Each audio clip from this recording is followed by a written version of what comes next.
دنیا بھر میں جیو ایکسپریس نیوز کے ناظرین کو اپنے نیوز کاسٹر مجین حسین بلال کی طرف سے السلام علیکم۔ خبر شامل کرتے ہیں ضلع منڈی بہاؤالدین سے، جہاں نئے ڈپٹی کمشنر طارق علی بسرا نے اپنے عہدے کا چارج سنبھال لیا۔ ایڈیشنل ڈپٹی کمشنر جنرل محمد شفیق اور اسسٹنٹ کمشنر منڈی بہاؤالدین ملک کاشف نواز و دیگر افسران نے ان کو ویلکم کیا اور پھولوں کے گلدستے پیش کیے۔ ڈپٹی کمشنر طارق علی بسرا کا تعلق پروونشل مینجمنٹ سروس سے ہے اور وہ اس سے قبل services and general administration department میں ذمہ داریاں سر انجام دے رہے تھے۔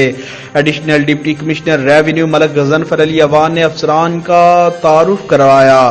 ڈپٹی کمشنر نے ضلعی افسران کے ساتھ مختصر ملاقات میں محکمانہ کارکردگی کے حوالے سے ہدایات جاری کرتے ہوئے کہا کہ افسران تمام محکمے، خاص طور پر محکمہ صحت اور محکمہ تعلیم کو فوکس کریں اور یہ شعبے ان کی توجہ کا خصوصی مرکز ہوں گے تاکہ عوام الناس کی بہتری کے لیے تمام اہداف کا حصول ممکن بنایا جا سکے۔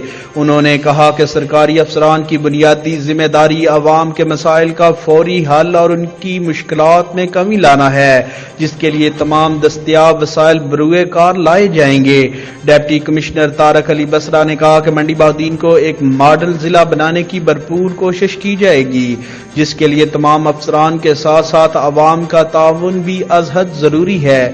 کیمرہ مین نوید افضل چرونڈیا کے ساتھ رپورٹ شاہد سانول، جیو ایکسپریس نیوز، منڈی بہاؤالدین۔